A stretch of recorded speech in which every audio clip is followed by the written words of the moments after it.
So just to begin, there's a general impression that the intellectual and visionary component of the thought of Ioannis Kapodistrias, the first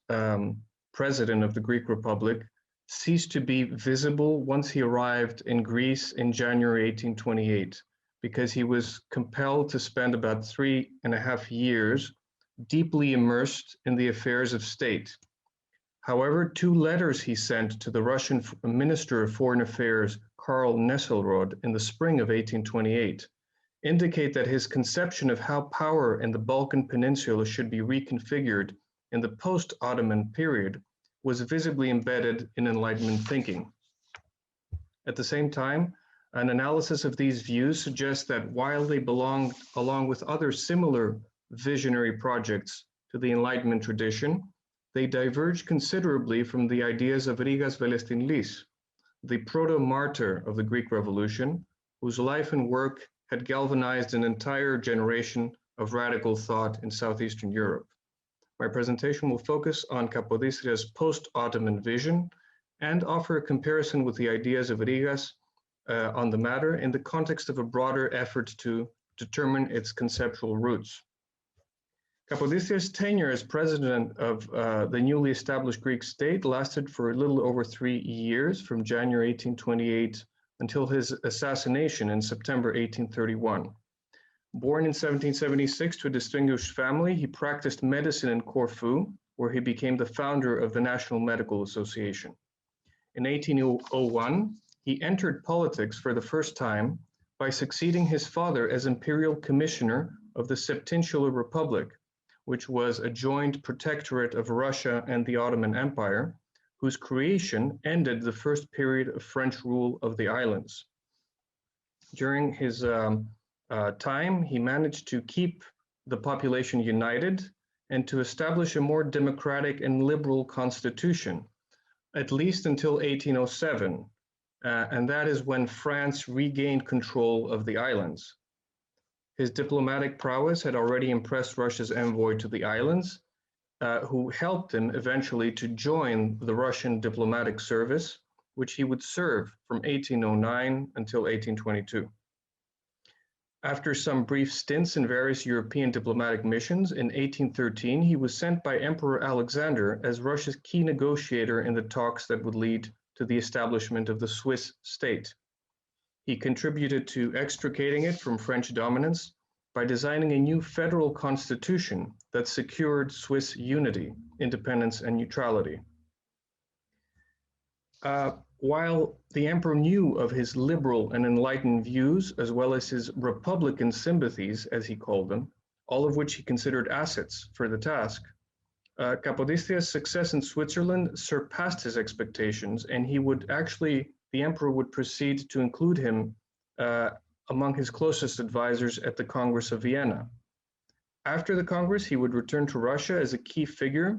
and he occupied the top post of State Secretary for Foreign Affairs,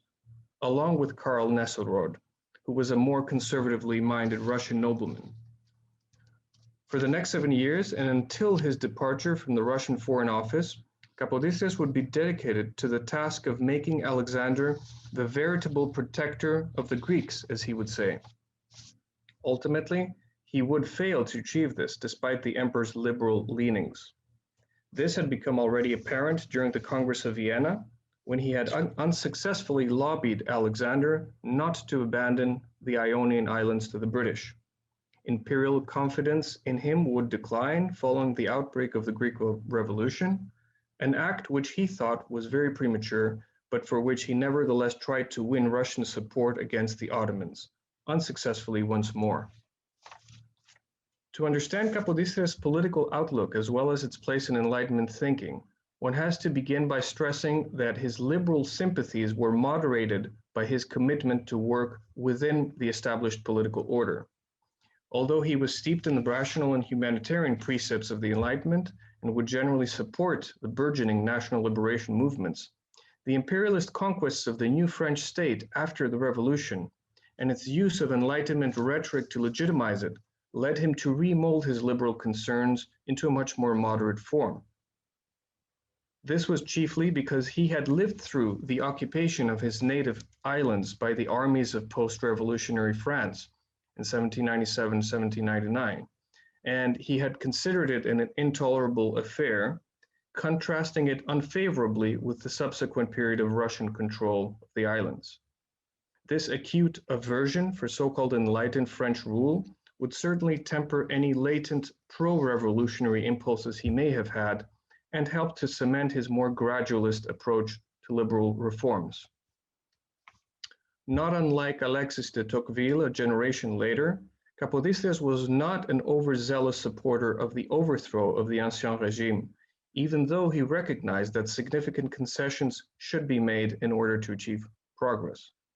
His political commitment to change would always be tempered by a kind of nostalgia for the old order. He believed that social change was inevitable, even though he was a fervent supporter of moderation, which is why he rejected the prospect of allying himself to expressly revolutionary movements and organizations. At the same time, his views on government were clearly embedded in Enlightenment principles.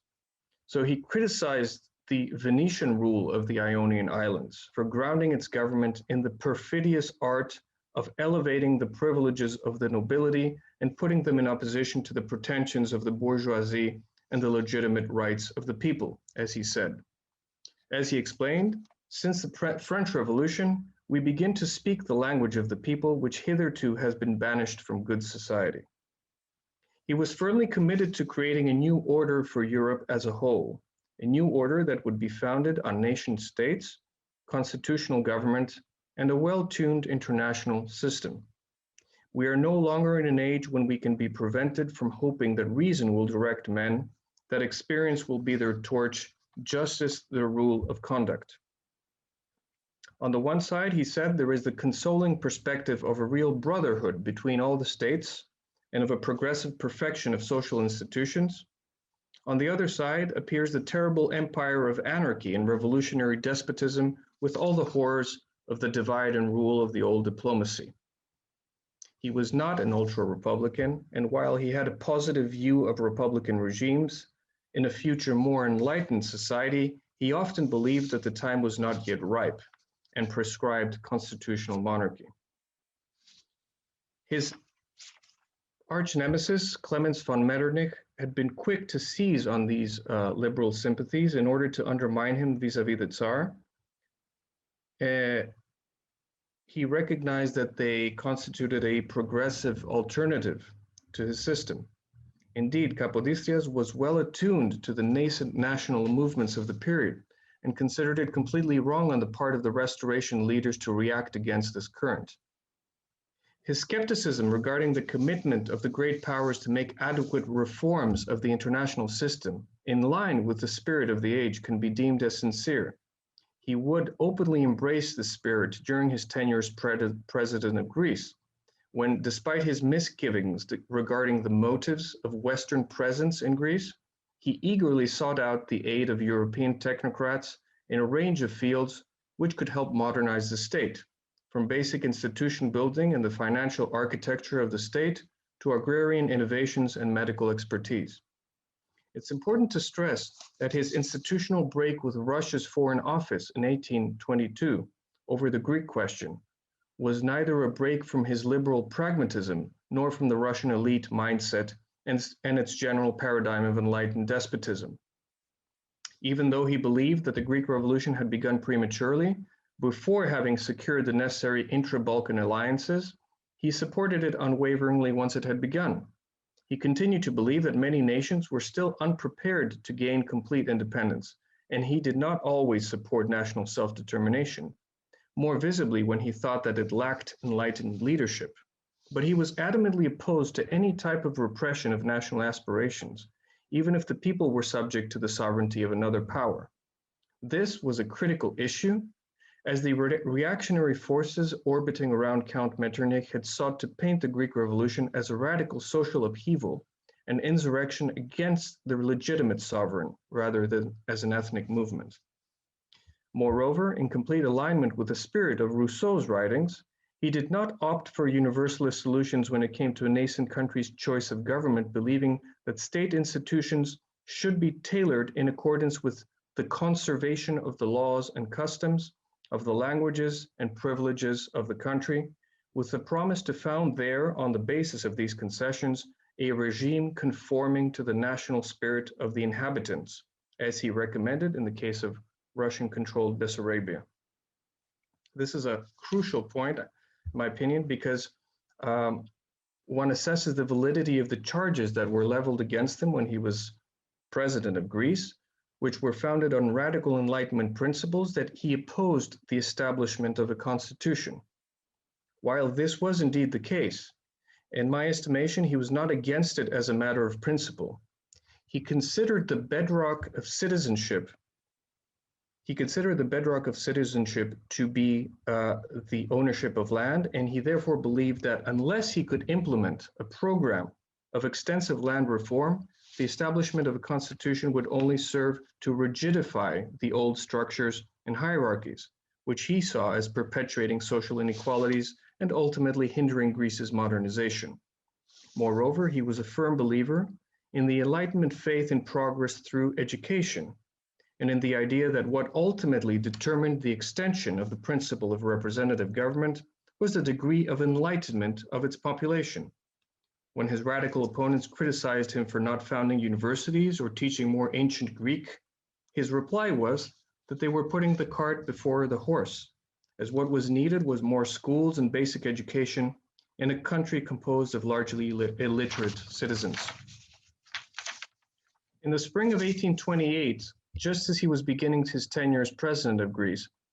Kapodistrias would write 2 letters to the foreign minister of Russia, Count Nesselrode, which are quite remarkable, and from which one may draw certain conclusions regarding the ideological basis of his political agenda. To provide some context to this, in February 1828, Russia had just gained a foothold in strategic points in the Caucasus, following its victory against Persia, so that the growing tensions with the Ottoman Empire since the outbreak of the Greek Revolution, which the Sultan unwisely viewed as a Russian scheme, could be resolved in a forceful fashion.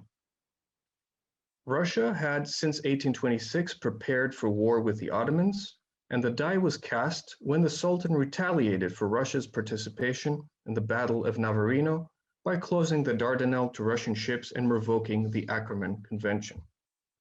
In January 1828, Count Nesselrode requested that Kapodistrias submit his ideas to the Russian emperor regarding the reconfiguration of the Balkans following a possible defeat of the Ottomans in the upcoming war.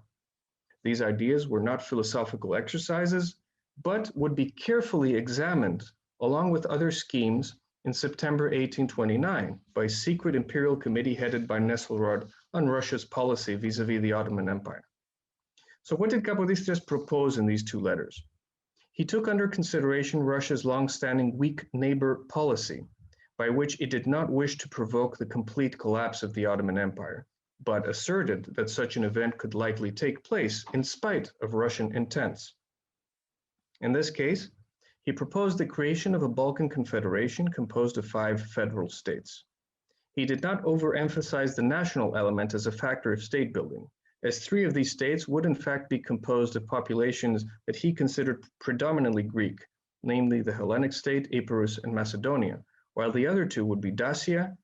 comprising Vlachia and Moldavia, and Serbia, consisting of Bosnia and Bulgaria.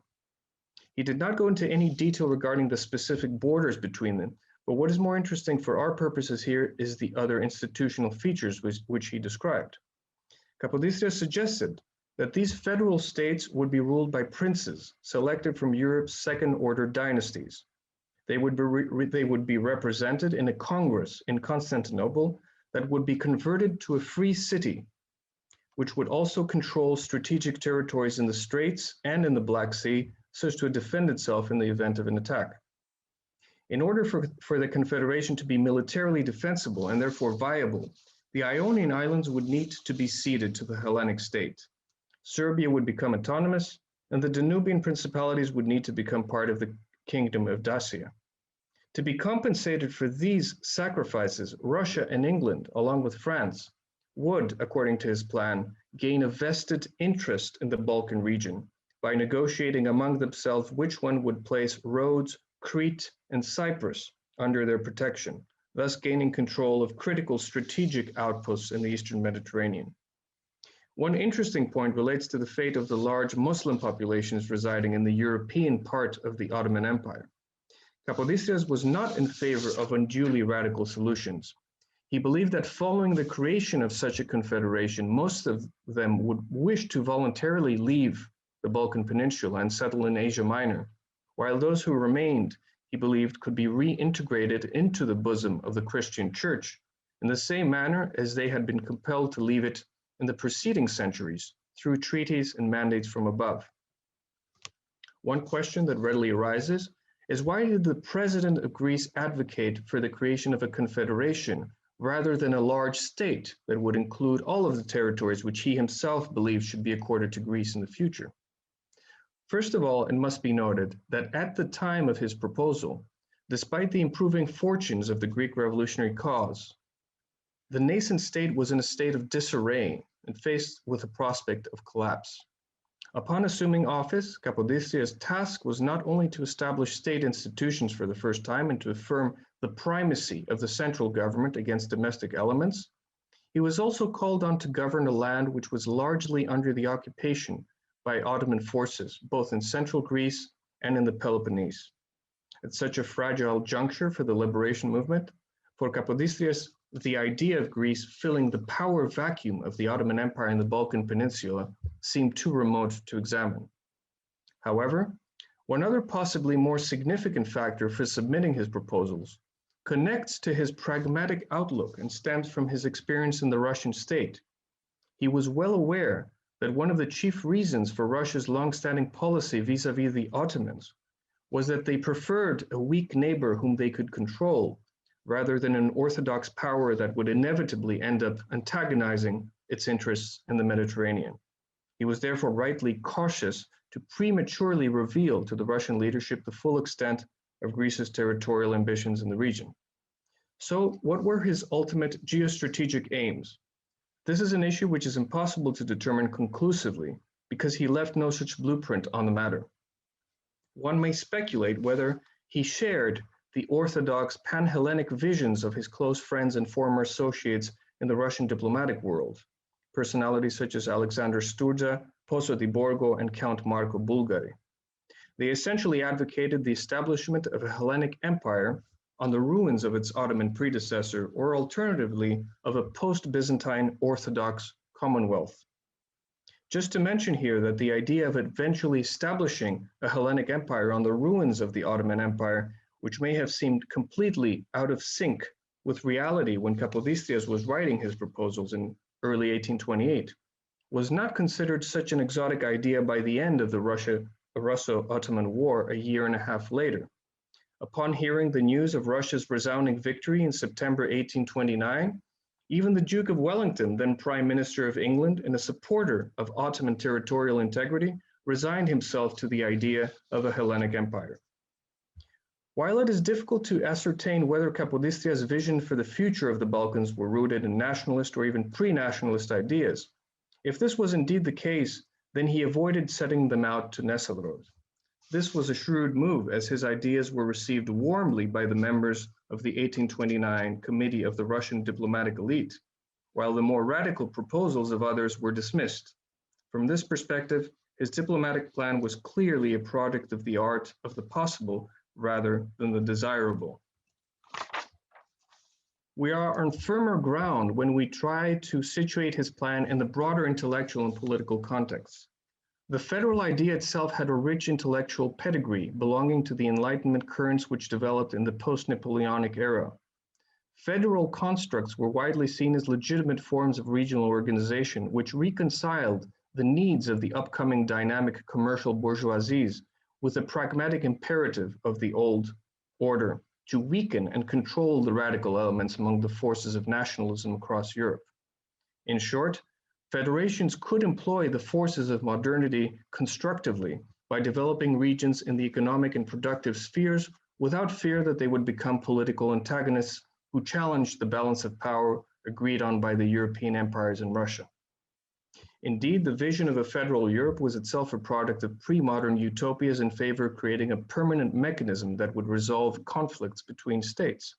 These ideas were taken up by Rousseau, Jeremy Bentham, and most famously perhaps Immanuel Kant, who in 1795 published his tract on perpetual peace. The progenitor of the federal idea, however, was Ioannis de Saint Pierre, who envisioned a large European confederation whose members would convene in a neutral state and also a court of justice they could appeal to in order to resolve their disputes. This union would also act as a kind of mutual guarantee protecting the sovereigns from their own populations, from domestic upheaval.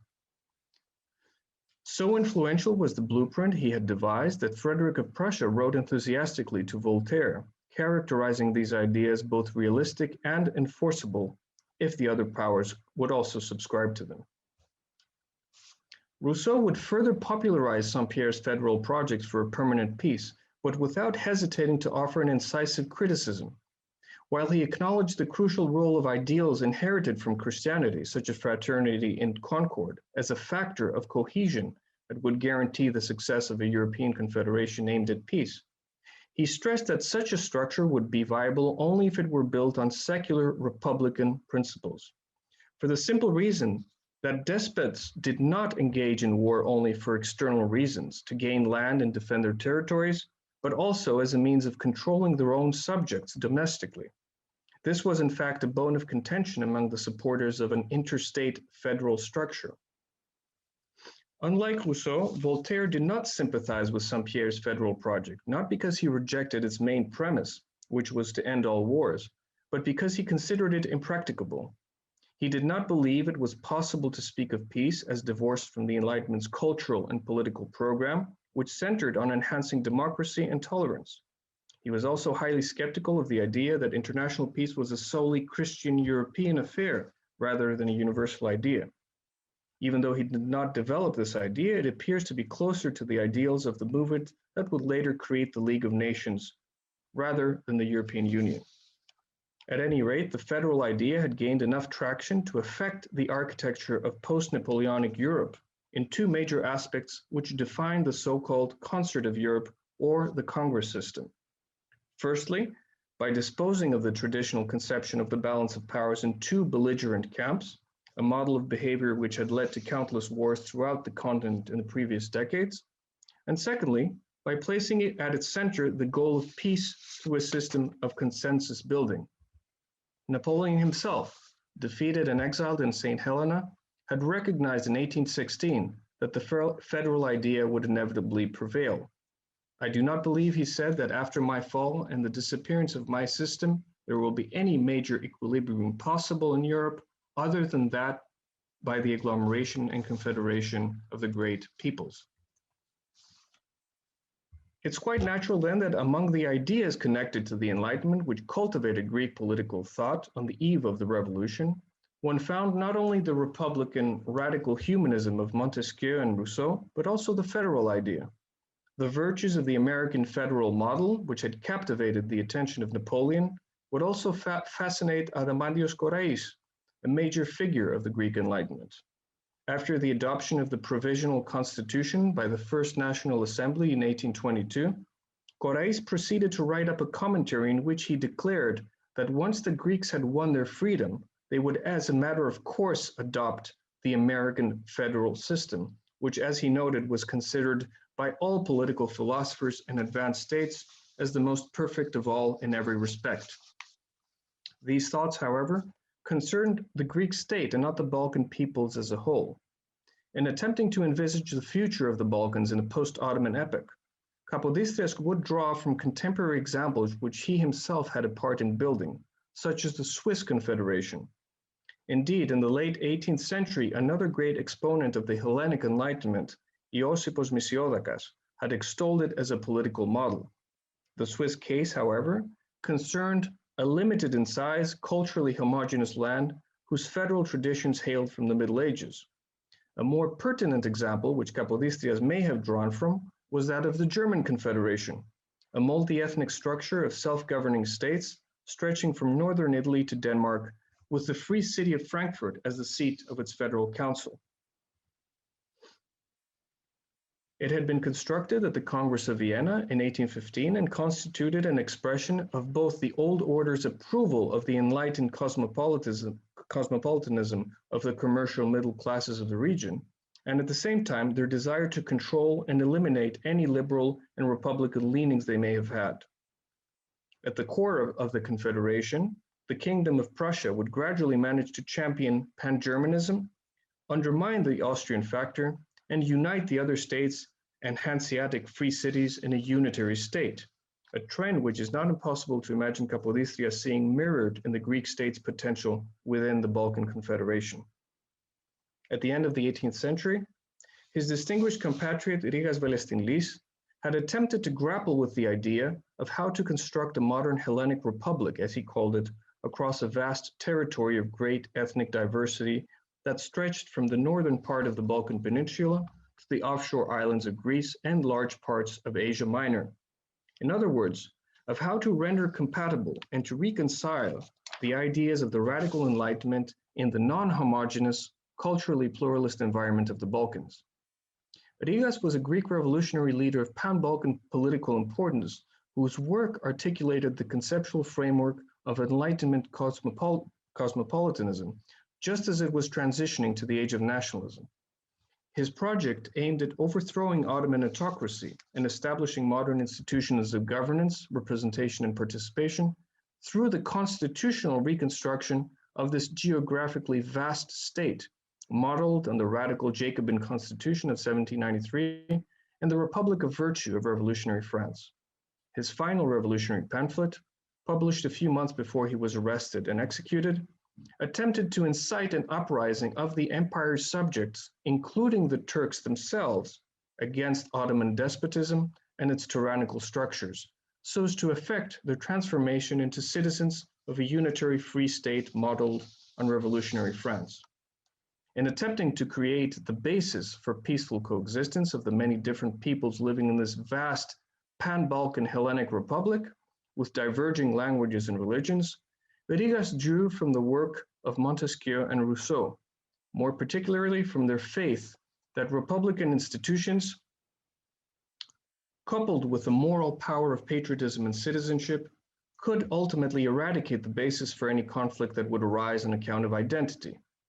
His constitutional project, while acknowledging the ethnic and cultural diversity of these peoples, reserved sovereignty in the state for the citizenry as a whole, regardless of ethnic origin, religion, or language. Thus, he distinguished between, on the one hand, the enlightened Republican Hellenism he advocated for the new state, which he saw as political and moral project unconnected with ethnicity, and on the other hand, the forces of cultural nationalism, which were gradually arising through Europe and would eventually preempt radical Republican visions such as his own. If we could offer a comparison between the two projects, one must begin by observing that it's very difficult to trace any kind of direct impact between the two. Of Rigas's life or work he may have had in Kapodistrias. The states within Kapodistrias's Balkan Confederation would operate in a democratic manner on the basis of the representation at the Congress in Constantinople. Their internal form, however, was a far cry from the radical Jacobinism of Rigas, since they were designated to become monarchies. This was not the fruit of deep-seated monarchic principles, in my view, but a tactical decision on Kapodistrias' part, as he believed that their close affiliation with the European courts would safeguard the new regional construct and compel them to offer guarantees for its survival. This gave a dynamic evolutionary character to the Confederation, which would allow it to develop into more democratic directions once its viability were ensured, something which brings him closer to Rigas and highlights their common beliefs in the reformative and conciliatory powers of Enlightenment ideas in the Balkans. One obvious point of divergence seems to rest in the fact that Rigas attempted to codify the universal values and republican ideas, which should guide the post-liberation organization of the new state, without, however, making any reference to any other state as a source of external help, even the cradle of the Enlightenment itself, France. This implied a belief in the ability of the subjugated peoples of the Balkans to self-organize and to self-liberate. Kapodistrias, who also believed in this project, but with the strict proviso that the necessary revolutionary preparation had taken place, devised his plan taking under consideration the post-Napoleonic environment, and especially the desire of the great powers to reach a diplomatic understanding amongst themselves over all of the major issues of the day. This led him to submit two proposals regarding the confederation, which he included in his letters.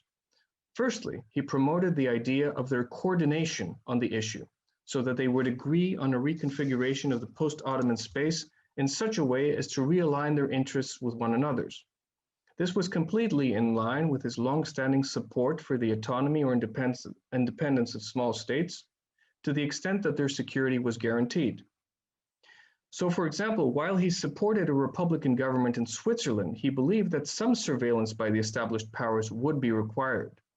Similarly, for his native Ionian Islands, he had expressed the conviction that liberty and political independence could prosper only where they are placed under the auspices of liberal and powerful protectors capable of keeping that little state from being extinguished by the great powers. The second proposal to Nesselrode was that in order to avert the possibility that the region could develop into a theater of conflict and war,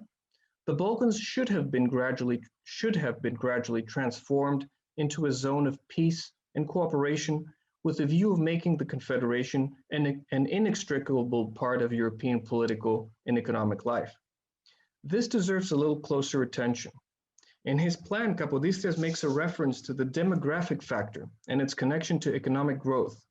pointing out that the Balkan Confederation could solve Europe's disease of overpopulation, as he called it, by absorbing the surplus populations, the surplus military personnel, and the surplus ambitions, and even the surplus of needs created in Europe after 30 years of war and revolution. In a few words, then, the new confederation could help to heal the continent in a matter which the Congress of Vienna aimed to have done, but actually didn't a few years earlier. Kapodistrias believed that by gaining a stake in the confederation's success, the great powers would promote the mass emigration of workers, manufacturers, and soldiers. They would also wish to see ideas and expertise be transferred to the region, as well as modern machinery, increased linkages with the international commercial networks, and the development of bank finance. As Kapodistrias noted, the great powers would need to realize that only by helping develop the Balkan Confederation into a region where commerce, manufacturing, and shipping would thrive, could peace be secured for many years in the continent. In fact, by privileging these key sectors in which Greeks in the region excelled, he seemed to be placing the foundations for its gradual hegemony within the Confederation. Indeed, as Rigas also seemed to have believed, Kapodistrias was convinced that the Greek factor possessed all of those elements at the time which would allow it to become the main factor of cohesion in the post-Ottoman Balkans, not only because of its dominance in the commercial and the shipping sectors, and because Greek was the veritable lingua franca in the Eastern Mediterranean, but more broadly, because the fate of Enlightenment ideas in the region was intimately linked with the successful diffusion of Greek letters and works.